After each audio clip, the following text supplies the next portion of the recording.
Hello, this is Your Money on Market Sense, our Friday feature that focuses on personal finance and small businesses. Our focus this week is personal finance, and we are looking at signing surety. This basically means that you are using your good credit rating for someone else's benefit and undertaking to extend your credit on their behalf too. This is if it is necessary. So in our next insert, our specialist reporter Naledi Matlapeng finds that consumers with a bad credit record are putting pressure on their families and friends to sign surety on their behalf. This has led to some consumers struggling to make ends meet when the principal borrower defaults on their debt. She also speaks to financial advisors who warn about the repercussions of signing surety on behalf of someone. Let's take a look. Consumers who are battling to secure loans are asking their friends and family members to sign surety for them. Signing surety for someone else's debt means that you will be held liable for their debt if they default on their repayments, and it is usually an indication that they simply cannot afford to repay the debt. You could end up being blacklisted and even have a judgment against your name if you cannot repay the debt. If you sign surety in favor of a friend and where you are guaranteeing the lender that if they default you'll pay, the risk there is that indeed if your friend or your partner, whatever way you are related, whichever way you are related, it means you would have to pay. In some instances you might find that at the point at which you were signing the surety document, your affordability was much stronger, you probably were more liquid, but then, as years go down the line, you find that your financial situation also has changed. And then the risk there is that you stand to lose your assets as well. Insurance companies say they've seen an increase in the number of people who use their unit trust and life assurance as collateral to secure a loan. And if you fail to repay your debt, the insurance company will be forced to surrender your policy to settle your debt. This means that you will be putting your savings at risk.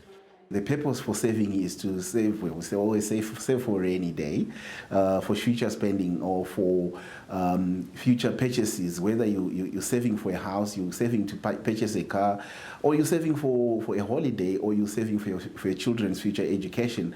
But when you then go into financial difficulty and then you put those savings at risk by ceding them across to a lender so you can get a personal loan, it means you've actually given up the ability to actually purchase those future things you've saved for short-term gratification through a loan. And surety will not necessarily lapse after the debt has been paid. The surety agreement needs to be specific.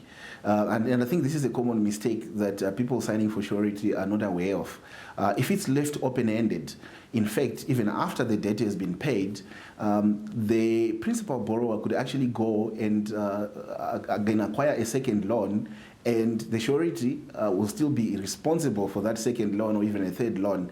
So it needs to be spelled out in the surety agreement that this surety is only signed for this specific loan amount, and when it's fully paid, it should lapse or it should be cancelled.